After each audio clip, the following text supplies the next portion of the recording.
Morning, everyone. Thanks for joining me here today. First of all, I'd like to extend our sincere congratulations to our new Governor General. Here in Manitoba, we have the largest population, the highest percentage of population of Indigenous people in the country, of any province. And so to have our first Indigenous Governor General is, I think, it's a point of pride for all of us. Her Excellency has served in many, many distinguished roles over a long period of time with great effectiveness, and so we welcome her to these responsibilities. Look forward to working with her. Longtime advocate for Inuit and Indigenous rights, and so on a personal note, I wish her all success in her new role. Look forward to making her acquaintance, and especially during this time where our healthy discussions around reconciliation must continue with enthusiasm. I am sure that she will be a positive voice for all Canadians. I wanted to mention also that I will be working with our Lieutenant Governor to extend an invitation to the Governor General to join us here in Manitoba at the earliest possible point, perhaps in conjunction with the restoration of the Queen Elizabeth statue on the adjacent to the residence of the Lieutenant Governor. In any case, to look forward to her participating in all meaningful roles across the country and in the territories of our country, and again, wish her well. I want to make some comments in respect of the events of Canada today.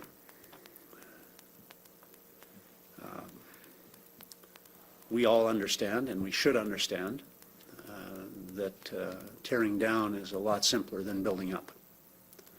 But building up is what we have to dedicate ourselves to. And I believe that Canada has been and will always be, I hope, a nation that is an example to those around the world of our dedication to building something better. We are not a perfect country, but we're a lot closer than a lot of other countries to being perfect, and we need to dedicate ourselves to that construction project that is Canada. I would say to those who are choosing to tear down right now rather than to build up that that is the wrong choice, and I would say to them, let us build together. That is the right choice.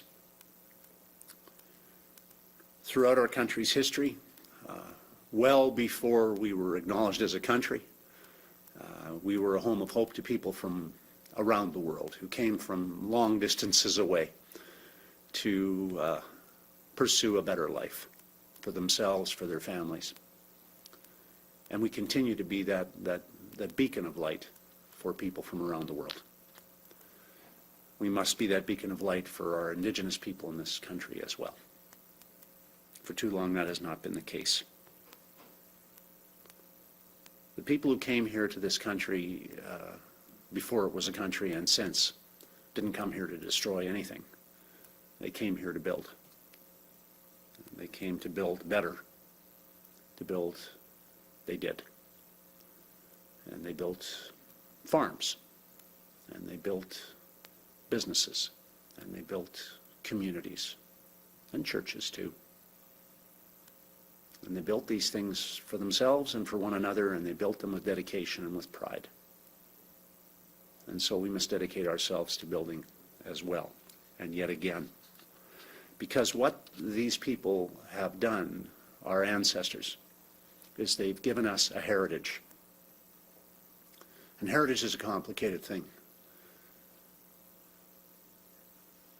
There are good and bad aspects to Canada's heritage, as there are to any country's heritage. We've had ups and downs in our country. We've had good times and we've had bad moments. And Canada Day was one of those bad moments. But we need to respect our heritage, just as we need to respect one another. Not to find fault, not to tear down, not to highlight every failure, but rather to realize that we're a complex country as we are made up of complex people. And so our failures should not be celebrated, but they should not be repeated either. There were failures of character on display the other day that need not be repeated and that are not helpful, and that in fact are most unhelpful to the struggle for real building and real reconciliation that must be pursued. Truth is what happened in the past, and the truth is coming out on important issues. But reconciliation is what we can make happen in the future, just as we've been dedicated as a government to working on reconciliation projects since we came to government. Canada's a land of hope. Manitoba is the special heart of Canada. And we continue to draw people here to this center of our beautiful country because we are focused on building that hope. We can do better here. You can do better here. You just have to have the will. Here in Canada and here in Manitoba, we have more tools with which to build than most people on this planet are given. Tools like public education and available free health care. And these tools and others are important, but they require the will of people to go beyond the basic tools they are given and do something with them. It takes a negative will to tear down. It takes a positive will to build up. And we need to focus on building up. We need to equip all our citizens with more skills, but they need to dedicate themselves as well to building those skills within themselves. We need to help people, but people have to have the will also to use the tools they are given. And in this country, we provide, through the contributions of our fellow citizens, taxpayers, our friends, our neighbors, the ones who work hard to pay their taxes. We are given the opportunity that so many people around the planet do not have to develop skills and to earn an income and to become self-sufficient people and to have the opportunity to build and grow. And so many people do that. So many immigrants to Canada, so many people achieve tremendous success. Our country is known as a country that allows people to move from challenging economic circumstances and find success better than most other countries in the world. Some articles I've read say we're 3 times as likely to be able, as citizens of Canada, to move from a lower socioeconomic category to a middle income or higher income category than citizens of the United States are, just an hour to the south. These are real opportunities. They're opportunities we need to build on together. We pay for health care, we pay for education, we pay for each other because we want this to be the home of hope. And we want equality of opportunity for everyone. And if that's what you want, if you want equality of opportunity, then you have a staunch ally in me and in our government. And I believe in most Canadians. But you have to decide what you want, and then you can start to build.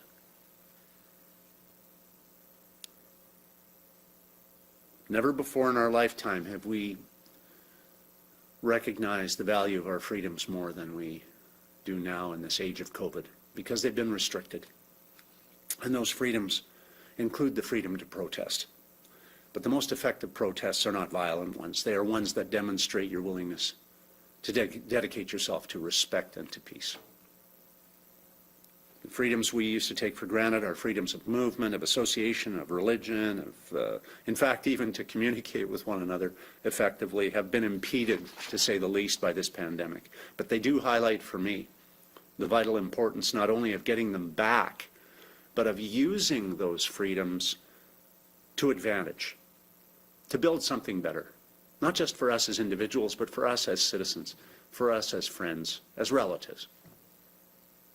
And that's what we've been dedicated to doing as a government, to the best of our ability from the very beginning, to fix our finances, to make us stronger, to repair our services to make them better and more accessible, and to help rebuild our economy. And we needed to do that because we had fallen far behind other provinces in many respects. Now is time to take that same formula in the face of these challenges I'm referring to, and in the face of the challenges of COVID, and build, and to build better than before, using all the skills we have, together, dedicated to that task. We have to fix our problems together. We have to repair our relationships together. We have to find new opportunities together. I have never been more proud of Canada for being the home of hope to people than I am today. Because I believe what we are coming through in the dialogue about residential schools, these discoveries, not new discoveries, but new to many Canadians, most certainly, has created an awareness and I think a greater willingness to pursue equality of opportunity for all Canadians than has existed before. And in the springboard that we hope is coming post-pandemic, greater opportunities for things like skills development and for jobs and careers for all Canadians. These opportunities are real and they're exciting. I have never been more dedicated, and my government has never been more dedicated to making sure that we continue to be that home of hope for all Canadians and for those who choose to come here, new immigrants to our country, as we move forward. Never more dedicated to advancing the equality of opportunity for all of us. Canada is not a perfect country. There is no perfect country. But I would rather be a Canadian than anything else. Today, I want to talk to you about vaccines. This is our way out. Where are we going? We're going in the right direction, and it's exciting to see. And Manitobans can help us to finish this vaccination campaign so we can all enjoy our summer and the lives that we deserve back can come to reality. Manitoba's 4-3-2-1 Great Summer Reopening Plan set out a clear path for more openings and fewer restrictions so more and more Manitobans could roll up their sleeves and get fully vaccinated. And I'm pleased to announce that Manitobans have put Manitoba in the position of meeting our vaccination goals set for our second reopening milestone, which was anticipated for the August long weekend, almost a month ahead of schedule. As of today, more than 75% of Manitobans have received one dose. Nearly 53% of Manitobans are now fully vaccinated with both doses. And I'm also pleased to share that we have administered over 1.5 million doses of vaccine, an unbelievable accomplishment, and I think our vaccination team deserves some tremendous credit for the great focused work that they have performed to assist us in achieving that goal as people. This is a significant accomplishment. Our vaccine team is getting shots in arms faster than, frankly, right now, any other province. We plan to continue to compete on that in that way because we think it's important to do that and to get those dedicated and hardworking people some commendation is my goal in saying this. I hope that Manitobans appreciate how hard our team has worked. They're dedicated, hardworking people. And the volunteers that have helped us throughout this process also deserve our thanks and appreciation. It's a monumental challenge. We're leading the country. We want to continue to. Per capita, Manitoba continues to be first in Canada in total number of doses administered and percentage of eligible people over 12 who are immunized. And I'm very proud of the work of our team. Once again, though, I say to Manitobans, thank you, because you're the reason we're able to say that we're doing these things, and Manitobans are making the right choices to roll up their sleeve, and win, quite frankly, to borrow from somebody that sells a lot of coffee. We're rolling up our sleeves and we're winning as a consequence. There are no losers in this. And not once but twice, many Manitobans have already taken that step, but we need more. We need more to participate. Together, that's how we beat COVID. As we move towards recovery and a post-pandemic Manitoba, we're going to proceed carefully. We're going to continue to proceed with caution.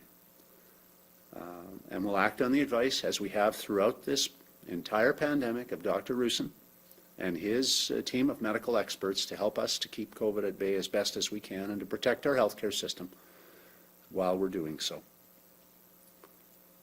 Our public health officials had recommended at least one incubation period should pass before we start to loosen restrictions. I don't want to elevate expectations. This is happening today, but we will have more to say on this in the coming days. This is a marathon, as I've said before, to the frustration of many who want it to be a sprint. We want it to be over, all of us, but it's a marathon, it's not a sprint. We're already seeing countries around the world that are having bounce backs of COVID as a result of variants of concern, for example. We're seeing countries that had led the way early now falling to the back of the pack because people aren't taking up the challenge of getting vaccinated, and therefore the COVID risk remains and will grow. And we're seeing other countries that are proceeding as we have, cautiously, slowly, carefully, in terms of renewing the freedoms we all want to have back today. There's a balance. It's not an easy decision-making process for anyone. And I thank the Manitobans who've written me and emailed me, and my colleagues, our cabinet ministers, who've been saddled with the responsibility of making these decisions, with words of support, with advice, for their willingness and their patience to be part of the team that we have the challenge of leading. It's not an easy time for these types of decisions to have to be made. Too fast, too slow, too much, too little, too late, too early. Everyone has a view. And all of us are in the midst of a pandemic, so our mood isn't as patient as it might be at other times. So I say to Manitobans, I understand your impatience. I have it too. But I also understand that we have to be careful because we don't want to bounce back of COVID. We've had that before, and we don't want it again. Nobody should be claiming victory in the middle of the battle, and the battle is on, and we are doing our best to make sure that we stay focused on beating COVID. So let's talk vaccines. Vaccines are the only way out of this pandemic. They're our protection against a possible fourth wave. They're how we get our lives back, and the old deal about maybe 75% might do it and herd immunity is just not true. With variants of concern becoming more dominant and prevalent, we have to do better than that. So our government has spared no efforts in boosting and bolstering vaccine availability so that wherever you live, wherever you are, and whatever your reluctance may be, we're reaching out to you to try to get your help to join that team.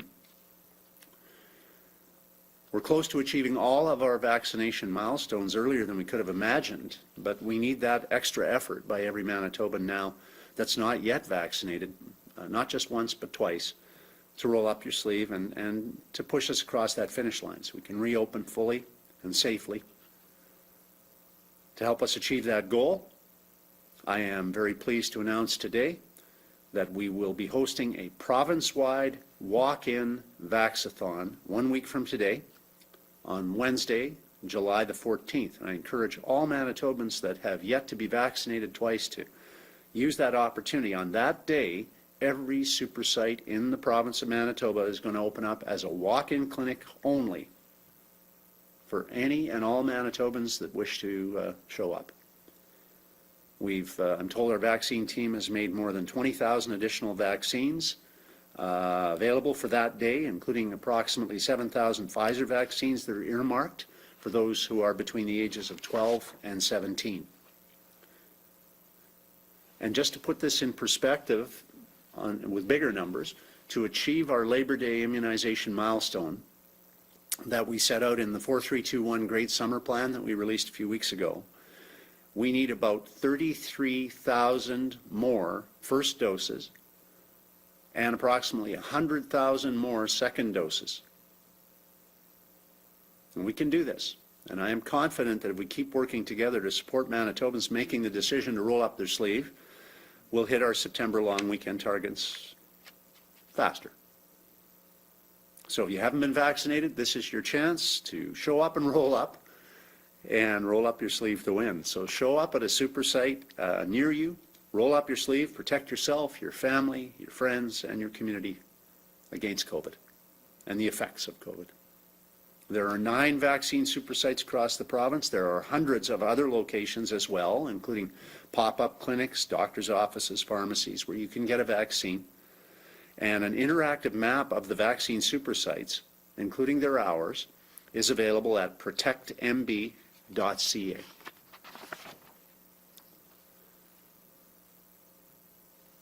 I I want to take a moment to share with you our continued efforts to tackle vaccine hesitancy through community-led projects. And I want to tell you that these community-led projects are really helping. They're really making a difference, and I thank everybody who's been involved in submitting ideas, proposals. We're going through them. We'll have more to report on this in the near future in terms of additional projects. I'm just going to give you some insight into some of the success stories. The first one, earlier this week, was up north of Arborg at Veeder Machine. Veeder Machine held an immunization clinic in Arborg for its employees, their families, community members. They had more than 150 doses of the vaccine administered. Many of those, I'm told, were first doses. The company also developed vaccination stickers in a number of languages to represent the many languages spoken by the people who work in their businesses. Secondly, a team in Thompson, working with Wapanuk School public health nurses, helped to reach a group of hesitant youth. They were living in low-income, vulnerable neighborhoods. And the teams not only connected with these young people, but they connected with their families as well. A total of 33 homes were visited, and as a result of that, 33 students and 19 adults were provided their first dose of the COVID vaccine. This is exactly what we hope would happen as a result of the community outreach projects, and it's happening. Thirdly, wanted to just share with you that we have now reached another new milestone with more than 2,500 doses of vaccine administered to Manitoba truck drivers as part of our cross-border vaccination initiative with North Dakota that you've heard about. I want to say again a thank you to my friend and colleague, Governor Doug Burgum, and his team from North Dakota for their incredible generosity and collaboration in helping protect Manitobans and in helping to, make a dent in our shared border. And we'll have more to say on that as well. I have a call with the Prime Minister and my colleagues next week where we'll be addressing some of the issues around borders. That successful partnership with North Dakota, by the way, is going to be extended right through July, and we encourage others who may be in the trucking business to use that opportunity to get that shot if you haven't got it yet.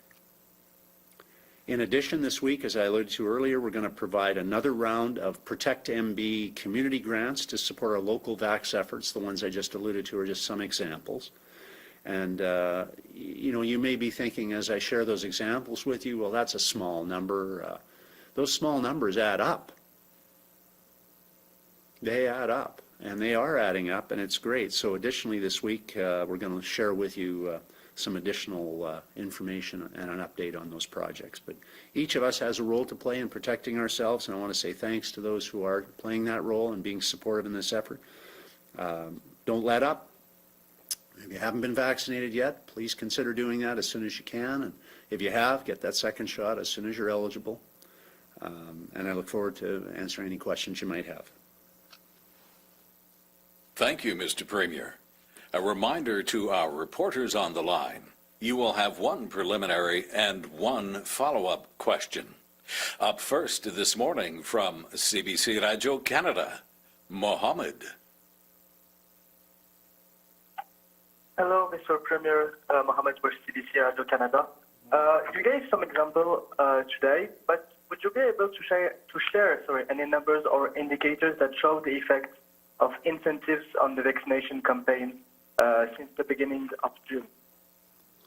The vaccine team's going to be going out, Mohammed, in a few minutes' time, so they'll be able to give you better answers in more detail than I could. So I'll just defer to them and let them share that information with you. Great. Thank you very much. And my second question, you say that you wanted to meet the General Governor about maybe the restoration of the Queen Elizabeth status. What would you like to talk with her on this topic? Well, I don't think she's been sworn in yet, so we won't put pressure on her, but I do think that it'd be nice to have the Governor General here as soon as she can fit us in. And I will be working with our Lieutenant Governor Janice Filman to make sure we coordinate that appropriate visit at the appropriate time.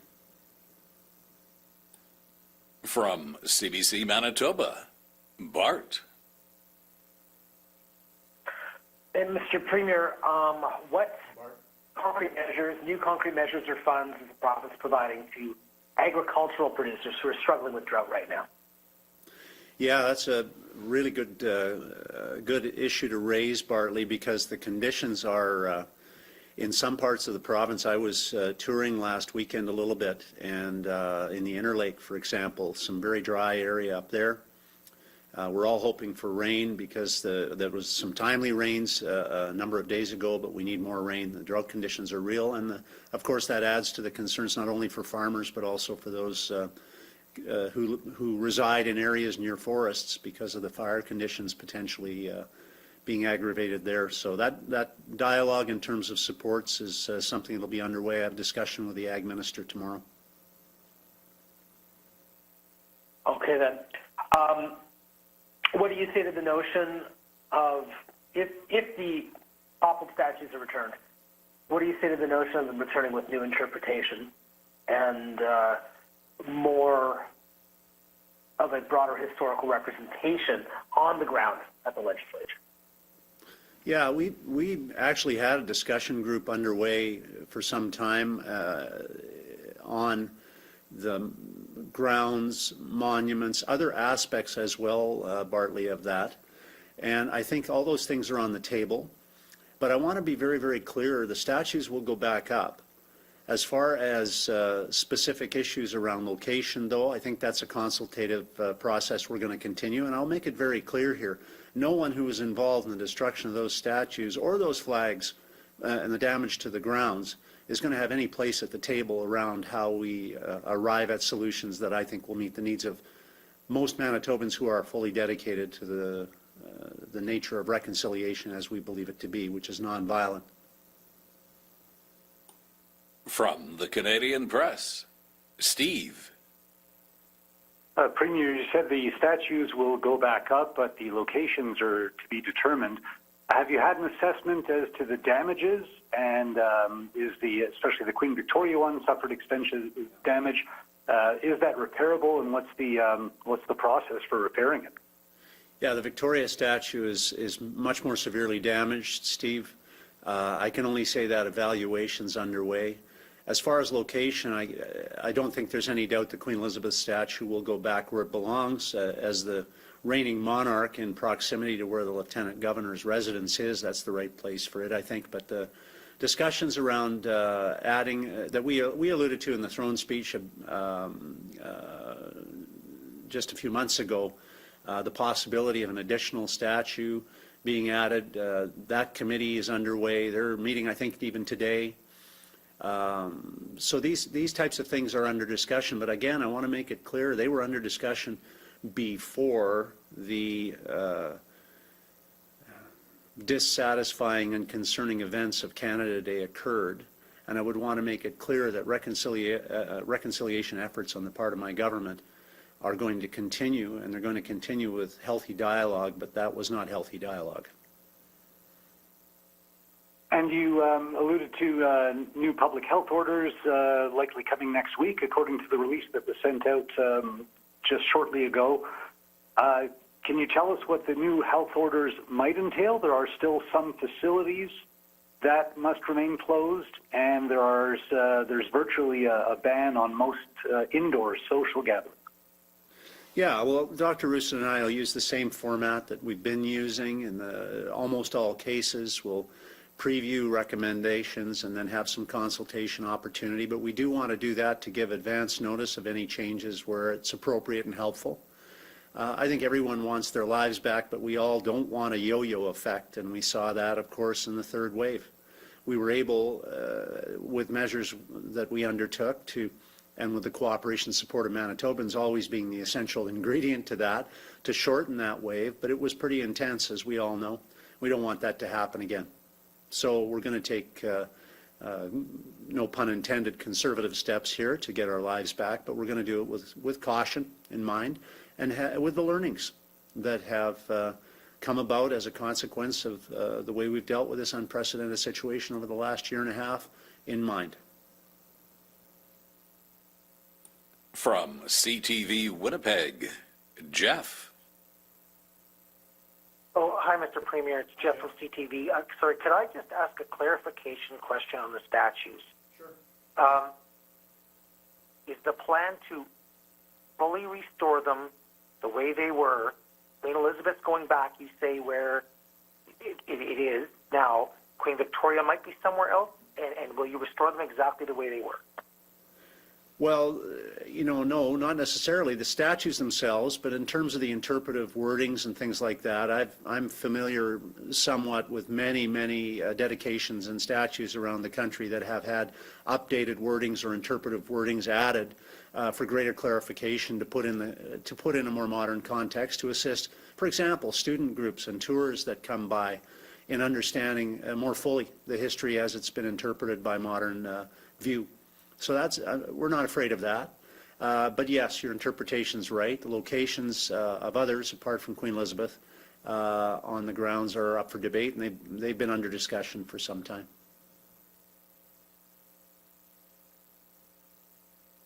Okay, thank you. You said who won't be consulted. Who will you be consulting on all of this? Well, there's a committee that's been in place around a specific project I'm not going to announce today that we referenced in the throne speech that some are already aware of, about a dedication for the first time of a Manitoba Indigenous person that we'd like to honor from our history, an accomplished person. But there'll be more to say on the details around that at some future point. The broader discussion around other aspects beyond that is that committee we anticipate has already been having discussion. We'll have broader discussion as we get closer to the time when we're going to be making some substantive changes potentially in combination with the recommendations of the first committee. So they go together. From CHVN, Taylor. Hi, good morning. What makes the Wednesday Vaxthon special compared to just going in any other day for walk-in? Well, I think in Steinbach it won't be that different because I think your clinic is largely walk-in now, but a lot of the other ones are scheduled appointments with some occasional availability for walk-in. So it won't be as different in Steinbach, Taylor, in your sort of listening area or broadcast area as it might be in other areas. But there are a number of other special aspects planned to just make it a kind of a more festive event and a team event for everybody in our province. So we encourage Manitobans to use that opportunity, as they already have to some degree in a lot of our clinics, with walk-ins being available to some degree at pretty much all of them now. Thanks. To clarify, we're in Winnipeg, not Steinbach. Sorry, Taylor, I should have referenced, without reference to you, the Steinbach walk-in is a lot of walk-in right now. Thank you. And the orders are changing a lot faster than a lot of people expected, we're anticipating for. Some people are getting ready to make plans, but there are also a lot of Manitobans who are, a little uneasy about this, worrying about the orders going back to what they were, cases rising. Do you have any messages or reassurances when it comes to those ideas?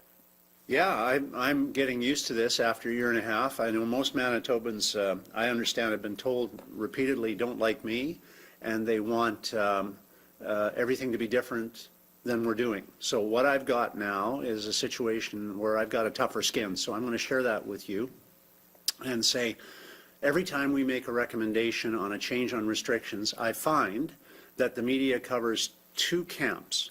The one camp is the group that wants the recommendations to be slower coming in, and the other camp is the camp that's inhabited by people who want them to be faster coming in. And basically, I haven't read a report for a long time about anybody saying, great job, Brian, that was a nice decision you made. Pretty much everybody disagrees with me on these things. I hope that by giving you this little lecture, I'm highlighting the reality of the situation. Everybody doesn't like the pandemic. That we can agree on. Therefore, we're in a mood where we don't like the decisions made around the pandemic. Therefore, we're going to continue to make the decisions that we feel strike the right balance between getting our lives back in a reasonable pace, which most of us would like them back sooner, I think, and not risking COVID coming back. Most of us don't want COVID to come back.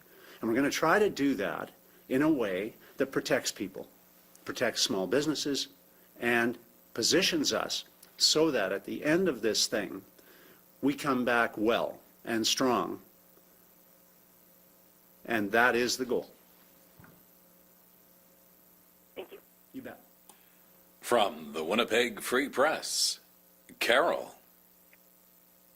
Good morning, Premier. Hi, Carol. Just staying on that topic of too much, too little, too soon, too late.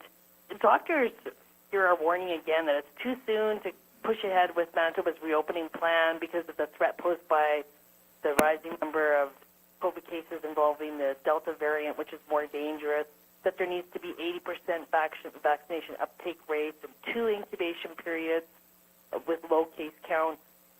They were right twice before when they predicted that hospitals would be overwhelmed by the second and third waves of the pandemic unless tougher measures were taken. What if they're right again?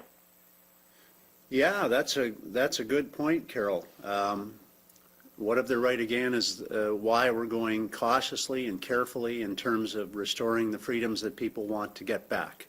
That's why we're listening, but we can't listen to everyone. We have basically over 1 million people that want their opinions to be heard and respected, and we can't satisfy everyone that we're going to do everything that those 1 million people want, Carol. You know that. So what we're doing is we're endeavoring to listen to the health experts that are the ones that we have counted on and our pandemic leadership team to give us the advice that strikes that right balance. And like most provinces, we had a third wave and a second wave. So I don't think it's entirely fair to point out that because someone criticized a decision earlier, that somehow in hindsight they're right necessarily. Because if that was the case, every health expert across the country in every province where there was a third wave would have been wrong, and every premier would be frankly guilty of creating a wave, which occurred not just here in Canada, but in every other jurisdiction basically around the world to varying degrees. I think the question is a little more complex than simply saying someone said we should keep the economy closed down and everybody should be in bubble wrap, so therefore we have to do that this time. And so I don't agree that not giving people some element of their lives back is a good idea when we have been moving cautiously and we are continuing to see a downward trend in our number of infections. Our hospitalization numbers are going down. Our ICU numbers are going down. So I respect the doctors who say we should wait 2 incubation periods. I believe that was a story in the Free Press today. We'll listen to Dr. Rusin, however, who is our senior health advisor in this issue, as we have throughout this pandemic, and then I'll take responsibility for whatever happens as a consequence. Okay. Yeah.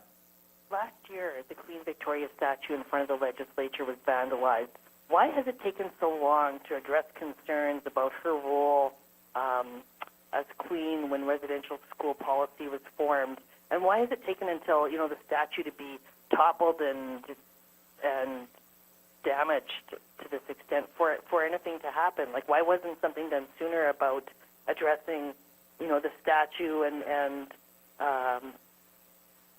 adding some interpretation to what her role is or was as Queen at a really painful time for a lot of people? Yeah, well, I don't think vandalism and criminal acts should precipitate action. We took that action with dialogue in respect of the Chief Pegwa statue I referenced earlier a couple of years ago. Granted, the actions take time and consultation takes time, as you're seeing, for example, with outlet construction in the Interlake, which is, 10 years of consultations are underway before we can dig a ditch. So it takes time. That being said, our dedication to reconciliation is demonstrated by our actions as a government. I can give you a quick overview of those. On the TRC recommendations, 27 out of 34 calls to action have been acted upon. On the Hughes report, the Phoenix Sinclair, some know it, 57 of 62 recommendations have been acted on. On TL8, our government has transferred almost 700,000 acres to First Nations communities. On child welfare reform, we eliminated the practice of birth alerts. We've supported guardianship programs. On economic development, we've taken a number of initiatives to move to partnerships in mining, natural resources, airport management with Indigenous communities. On residential schools, we dedicated $2.5 million to working collaboratively with communities, which is where that Truth and Reconciliation Commission report recommended the onus should come from, to acknowledge that these are real people, not numbers, that these are real people, and to give them their names back. I think it's important, and it's exciting to see the work that's already gone on in respect of that. I want to see more of that done. On missing and murdered Indigenous women and girls, over $6.5 million of funding to 24 community organizations, making progress on these files. In terms of COVID, I think a very well acknowledged partnership with First Nations Vaccine Task Force in our province that we've been complimented on from across the country for that partnership. Food security programs, Justice File, Freedom Road, Operation Return Home, Outlet Channel, which will help give Indigenous communities a chance to get their lives back and eliminate the possibility or greatly reduce the possibility of flooding in the future that dislocated so many people from their home communities for half a decade in some cases. These are just some of the reconciliation efforts that our government has initiated since we came to power half a decade ago. So these partnerships are underway. Why did it take so long? It's hard work. Building is a lot harder than knocking down, but building is what we're dedicated to doing. From Global News, Brittany. Good morning, Mr. Premier. I know that you haven't wanted to get too far ahead with announcing any new restrictions that might come next week. I'm just wondering, for people who are, trying to plan weddings and trying to plan funerals and whatnot, what date could we be looking at for loosening some more of these restrictions, and how far could we go when we look towards some of our Western provinces who have, lifted mask mandates and have no gathering size restrictions at all? How far could we be going for this next pass, given that we're already at that August long weekend vaccination target? Yeah, this is frustrating. I'm just going to share congratulations to my nephew, William Pallister, and his fiancée, Jenna, and to say to them, I know you're going to have a wonderful wedding this Saturday, and I'm sorry that it can't be bigger. And this personifies how personal this is for so many people, young people getting married, people entering into a new relationship, people trying to celebrate the lives of a lost family member, can't do it to the degree that they would like to. These are the pressures we're under in making these decisions. My conflict here is I would love to see my nephew and his bride have the chance for a wonderful big wedding, but they can't do it. They can't do it because we're acting conservatively out of an abundance of caution. Some say too fast, some say too slow. This is the decision, these are the examples of very personal and very heartfelt decisions that affect people that we have to make. It's not an easy job. I embrace it. I wouldn't be anywhere else. And Saturday I'll be one of the 25 or less people that'll be celebrating that wedding, but I sure wish it could be bigger.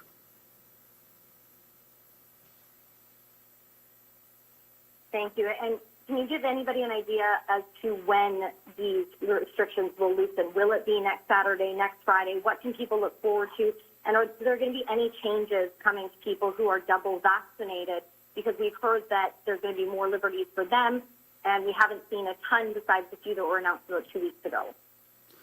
Right. No, good questions, Brittany. And I think the first thing to realize is there's hope there. And that's because Manitobans have responded so admirably to the challenge of getting vaccinated. And so we know that we are going to be hitting our targets sooner rather than later. We didn't know that a month ago, but we know that now because Manitobans embrace the challenge, because I think that they are motivated to get healthy and to get their freedoms back, get their lives back. So it's a special thank you to them. So I think there's reason for hope and there's reason for optimism because we created it. We built a plan, but no plan works unless people work at it. And Manitobans have been working at it. But we have to remember also to keep being safe because there are a lot of other people who are not yet vaccinated, at least vaccinated for the second time as well, and many others who were vaccinated for the second time within the last 2 weeks, so the vaccine is not actually effective yet. And so these are realities too. Balancing those things is the key, and we're doing our absolute best to make sure we do that. From the Brandon Sun, Colin. Morning, Premier. With Manitoba having hit its milestones for the second phase of reopening and approaching the third phase, I should say, at what point will the vaccination cards Manitobans have been ordering no longer be necessary for daily life and enjoying activities? Well, it's hard to say, Colin. We don't know yet because we don't know what restrictions others may introduce, for example. We think they'll be helpful. We've got compliments from other governments across the country, provincially, about the initiative, and so we're hopeful that they assist, even if in the short term one of the effects is that they assist in encouraging people to get vaccinated. That's a good thing. And so it would be my hope that they wouldn't be necessary in years to come, but I can't give you that guarantee today because I don't know what COVID's going to do, and I don't know what other pandemic potentially is down the road. One thing I do know is that we're seeing the encouragement and the feedback we're getting from Manitobans who are going to get vaccinated for the first time because they want that little card is great. So I just encourage more Manitobans to go and get their vaccination as soon as they can.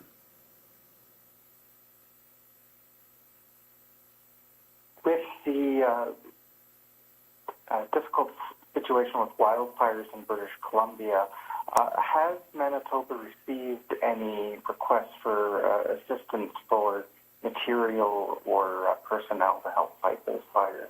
Yeah, that's a great question, Colin. I asked for an update. I haven't got it before I came here this morning, so I cannot share with you those details, but I will endeavor to get them. Whenever possible, Manitoba has offered assistance and support to its neighbors. We recently had assistance from neighboring provinces, as you know, with respect to ICUs, and we want to be able to offer our assistance whenever possible to other provinces, but I have no detail to present to you at this point in time. From CJOB, Schuyler. Hi, Premier. Thanks for your time this morning. 33,000 first dose appointments need to be booked. So that's 33,000 people that, can't get the shot or haven't considered getting the shot yet.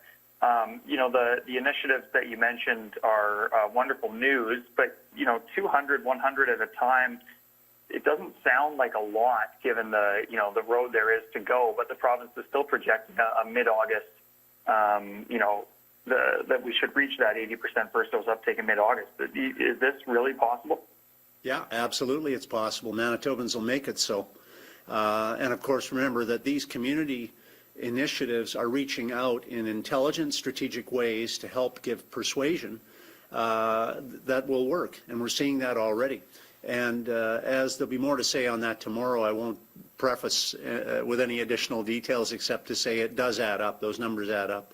And we know it's kind of, I guess I'll use the analogy, it's kind of like fitness. You can get to 75 or 80% of your potential fitness level without a ton of effort, most of us, we hope. As you get older, it gets harder. But it's pushing beyond that. So getting past 75 to 80 gets harder, from 80 to 85% gets harder as we go. And so these kinds of initiatives can make a difference in getting us to a higher level of immunization, and I thank the people that are involved in them. Okay, thank you for that. And, obviously we all want to reopen safely. If we're truly tracking towards the mid-August completion of this, third phase of the program, can the province really reopen safely when we are approaching a school year and kids, maybe want to get vaccinated, but at this point are still unable to? And according to Dr. Rusin last week, it doesn't sound like that's going to be an opportunity they'll have before going back to school. Yeah, it's a great question, and it's a question that concerns me very much. I understand there's research going on, but that the approval may take beyond the start of the school year before we can vaccinate lower-age children. And so this will be a reality that we'll have unvaccinated children returning to school. Now, a couple of points. One, we, according to Dr. Rusin and his team, weren't seeing high transmission rates at the schools themselves. It was more community transmission. So this is not necessarily a dangerous thing. It's probably a good thing in terms of learning. I come from a family of teachers, which the teachers union doesn't like me to say, but I do. And the reality is that kids learn better in schools. They're closer to the teachers. They're closer to the learning environment, and they're closer to their peers, who can often be an instrumental part of their learning experience. So these are all beneficial things, and so we'll keep monitoring the situation. We are also proceeding to look at other avenues, as we previously announced, to ensure that we have a booster strategy that works well, and that will evolve depending on various scientific factors. But the fact remains that we are going to need to continue to keep our guard up. And as we move forward into the fall, that will be a key part of our decision-making process, as it's always been. Our final reporter this morning, Mr. Premier, from the Winnipeg Sun, Josh. Good morning, Premier. Josh Aldridge, Winnipeg Sun. Excuse me. You talked about building back and the difficulties in building back, but when you heard about or saw the statues come down, what was your initial reaction? And when it comes to restoring those statues or the next step forward on that, you talked about the committee that's looking at those decisions.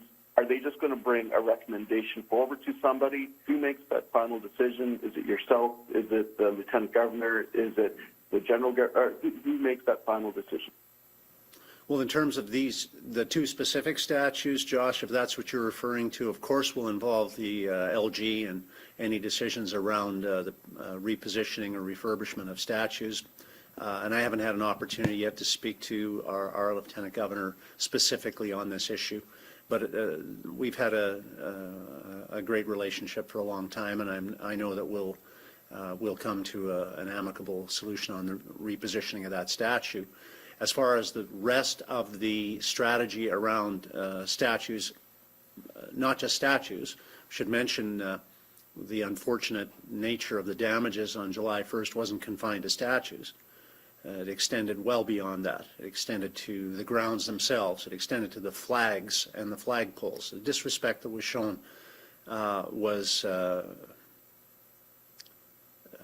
beyond unacceptable and most unhelpful to those of us who are genuinely after actions that cause reconciliation to occur. Not just words, actions, as I outlined earlier in this press conference, actions that can help to move equality of opportunity forward in a real way. That's what I'm excited to work on, and that's what every Indigenous leader in this province knows I'm dedicated to. And the reality is we need to continue to do those types of actions. These were actions that ran counter to that, ran in direct opposition to that. And so those repairs have to be paid for. My reaction would be it's one of disgust and disappointment, because this is a setback to the larger causes of reconciliation, and it's a setback to the taxpayers of Manitoba, who should be respected for the hard-earned dollars that they have taken from them and sent to us to manage. And now we have to use them to repair grounds and to repair statues. That's a shame. Thank you. Excuse me. And you said next week the health orders are coming. Do we have a specific day? And for those health orders, do you see the expansion of the vaccine passports going forward, originally announced for as a scope of returning to Manitoba without without having to self-isolate and to be able to see family and PCHs and hospitals? Now seeing it to get into Valor Games, are we going to see this expanded quite a bit more throughout general society? Well, I'm sure there'll be some expansion, but I'll let Dr. Roussin and his team give us the advice on that. We have a few days before. I anticipate probably early next week, Josh, as is normally the case. We'll share those plans with everybody. But I don't want to overstate I don't want to understate the concerns about making sure we avoid a bounce back of COVID, and these variants aren't messing around. And I don't want to overstate the expectation or create over enthusiasm about us going free willy here, like Alberta has chosen to do.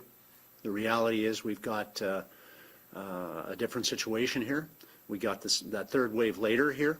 We still have, although our numbers are down somewhat, our numbers are still higher than most other jurisdictions in Canada.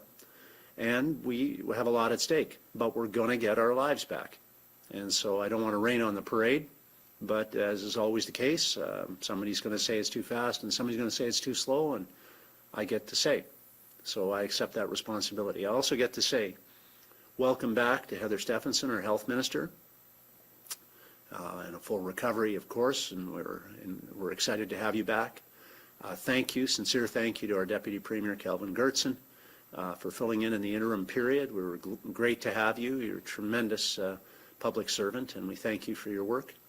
And to both of them, just continue to remain as dedicated as you've always been to the future of the people of Manitoba, and we thank you both very, very much for your service.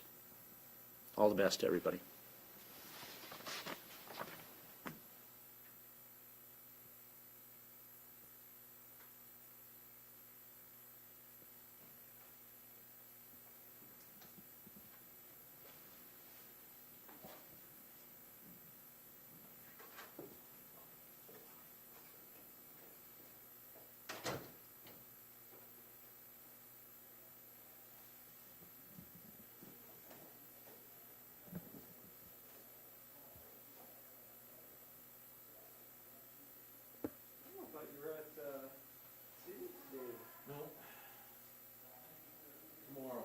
Yeah, Cliff is texting going, I can't hear audio,